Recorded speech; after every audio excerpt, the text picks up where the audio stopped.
Most challenging part at Southwick would obviously be the deep sand. It's the one race a year where you're dealing with those conditions. We deal with either hot weather or it rains there.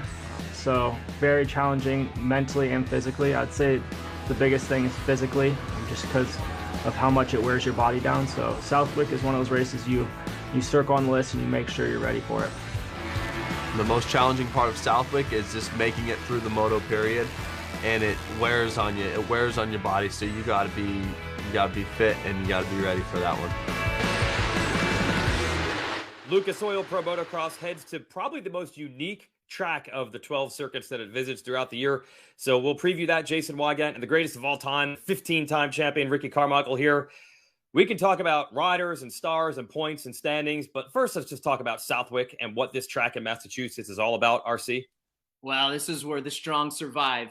As you know, incredibly tough racetrack, not only physically, mentally as well, especially if it's hot. This track always gets rough. It's the sandiest track, I think, that we have on the circuit, and perhaps one in the world. But it is brutal. And not only that, it's really tough on the motorcycles as well. I think bike preservation is huge. So a lot of moving parts going into Southwick. I haven't been there in a long time, so I'm looking forward to going. But nevertheless, only the strong survive there, and we're going to see who is who when it comes to fitness. And one of the funny things when you go to this place, it's a lot more compact than most motocross tracks. You can't always tell on TV, but trust me, when you're watching one lane of the track, the other one is right next to it. The fans are right on top of it, and these are rabid New England types. They usually have their favorites. They have riders they love. They have riders they hate. And late in these motos, man, if it gets exciting, the atmosphere gets pretty wild at this track if we have a close race. Oh, yeah, the fans, to your point, they are absolutely incredible there. I mean, they are loyal. I mean, they'll give you the business if they don't like you. They're harsh. Yeah. There's no doubt about it. You have no wiggle room with the fans at Southwick, but that's what makes it so fun. And for me personally, not only from the fans' perspective, but you think about all the great races that have gone through there over the years, and all the great battles. And I just really like how it puts the riders to the test physically and puts the bikes to the test physically as well. You can really it separates a lot of the guys that you think are contenders and that maybe aren't. So these guys got their hands full this weekend. And, this series this year has been absolutely incredible. You'd really never know who's going to win, especially on the 450, 250. Yeah, a little bit. It's great to see Joe up there. But, yeah, switching back gears, Jason, to the 450, it's been a lot of fun. It surely has. And still a lot of racing left. But at the end of the day, it's been a lot of fun to watch and be a part of. It has, but you mentioned what a true test this is, and we need that test right now, because as great as the 450 division has been, we had 4 winners in the first 4 rounds. Eli Tomac, who is established as it gets, is 3-time champion of this class already. He's won the last 2. He's won the last 3 motos in a row. And the only rider that's really keeping him in sight right now is Chase Sexton. Sexton's still the points leader because Tomac had a bad race at round 1.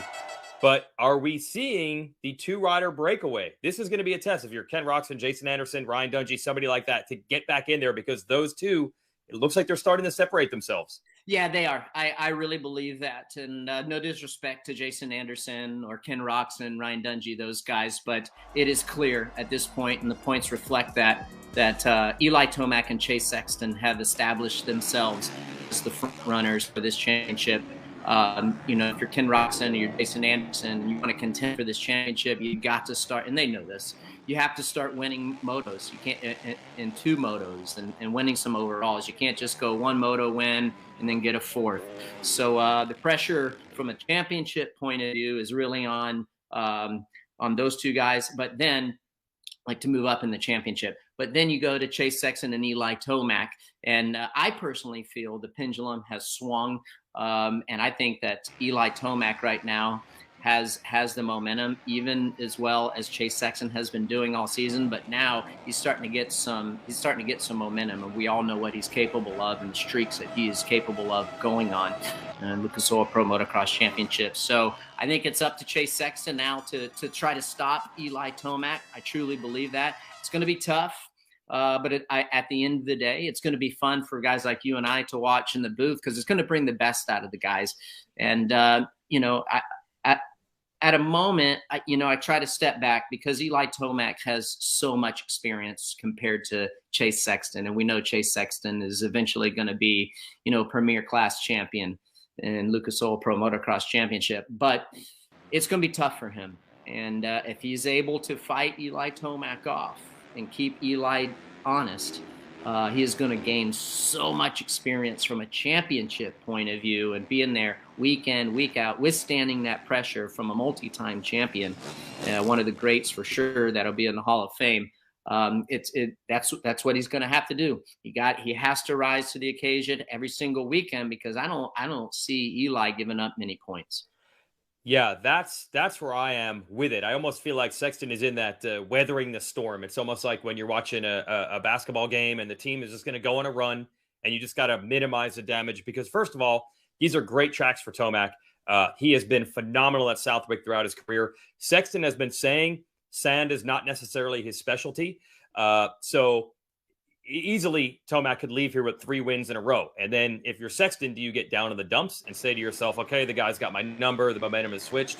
Or can you weather that storm and you get the tracks that are better for you? And then twofold, okay, Tomac has had a few inconsistency problems in his career. But when we say Tomac's inconsistent, we mean a random moto where he gets 5th.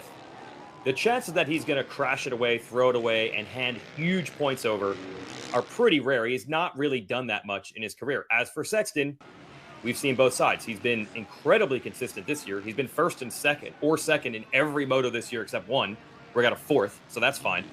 But in past years, he has had problems with big crashes and then handing over piles of points. So Tomac's putting the press on him on both sides.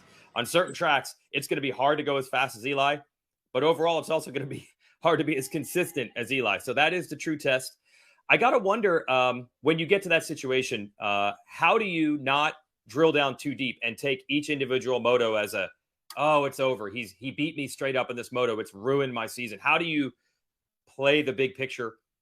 You didn't get beat too much, but it happened a handful of times. Yeah. When it happened, how do you not think my world is crashing down? Because Tomac's rolling and Sexton's got to weather that. Well, you go back to RedBud last weekend, and if I'm Chase Sexton, I'm like, listen, man, I truly believe he had the speed. I think he was just as fast as Eli Tomac, but Chase Sexton was getting subpar starts. And when Eli Tomac is riding well and he's getting great starts, he just couldn't lose that track position. He was just losing so much time, and then he got caught up in other people's issues. So you take the positives. He rode really well.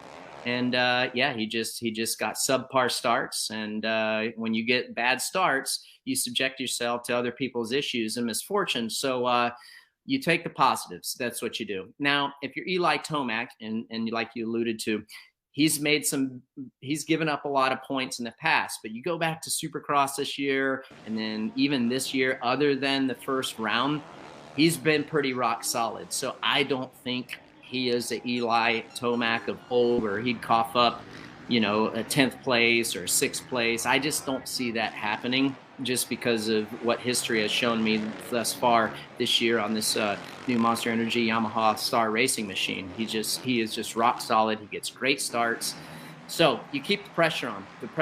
And both of those guys know it. I'm sure Eli is sitting there saying, hey, I know if I apply the pressure on Chase Sexton, he's going to buckle, he's going to crash. He's been prone to do that. And if you're Chase Sexton, you're thinking, hey, I'm new and improved. What was that? I can't remember where it was when he laid the bike down. Oh, yeah, it was Thunder Valley. And he says he was done making silly mistakes. Well, he hasn't really made any silly mistakes. He got back. He didn't get great starts in RedBud, but he still rode well. So that's what you're doing. They're at a pivotal time of the series. We talked about it a little bit on the broadcast, and it's time to not cough up any points. You got to be there week in, week out, and you really have to execute the starts. If Eli Tomac is going to be top 3 on starts, well, then Chase Sexton needs to be top 3 on starts. And that's where you really have to pinpoint it, I believe. If I'm coaching any of those guys, that's what I'm telling them. You have to be close to your competitor off the start, and then may the best man win. Yeah, because even if by the end of the races it's those two primarily, they went 1-1, 2-2 at RedBud, there's just enough talent. We already mentioned Roczen and Anderson. A couple other guys jumping back in. Max Anstey's back into the series, rider from England. He was fast last week. Ryan Dungey's still in there. Christian Craig. There's just enough where if you start 6th or 7th, passing those 5 guys to get to the leader is going to be hard, but it makes it fun for us to watch. Real quick, while we have time, we'll talk 250 class. It has been dominated by the Lawrence brothers, Jet and Hunter, all year. Finally, a crack in the armor, not from the riding perspective, but the bike broke for Jet, so his win streak is over. And look, if you got bike problems at RedBud, Southwick's not going to be any easier on motorcycles. So we'll have to see how this plays out this weekend, but it's definitely a talking point. Yeah, I feel like, definitely a switch in the momentum at RedBud. I feel like that HRC Honda team, they'll figure it out. They'll make some adjustments to get some more reliability out of those engines. I don't foresee that being a problem. Hey, man, these things are motorcycles. They are, they ask a lot out of them, the engines and the performance of them. Things are going to happen, right? And unfortunately, it happened to Jet, which is crazy because both Jet and Hunter, they ride the motorcycle in the perfect part of the power range, and as they do that, I don't feel like it puts a lot of strain on the engine. So I'm sure we'll hear a little bit more as to exactly what happened and why it malfunctioned. But I think if you're Jet and Hunter, for both cases from a points perspective, you got to take guys in advantage of guys like Joe Shimoda and use them to your advantage. So an example of that would be if Hunter is in second and Joe is in first, it's crucial in my mind that if you're Hunter, you've got to get by Joe to get someone in behind you and you're in between you and your brother, and vice versa now, because Jet's playing catch up from the DNF is, if you're in that scenario and someone's in front of you, you got to get those guys in between you and your brother Hunter to help the points situation out. So that's what I'm going to be looking for those guys. Clearly, they're still at the top of the spot as far as points go. Great to see Joe Shimoda coming in there. Maybe he's going to catch some late season stride and run up front the rest of the year. That'd be great. And there's still some younger guys that have an opportunity to get in there and mix it up. If you're Hunter and you're Jet, you got to use those guys to your advantage from a point situation. Yeah, Joe was right there in the battle with the Lawrence brothers before Jet's bike broke. So he's going fast. He could definitely be a factor.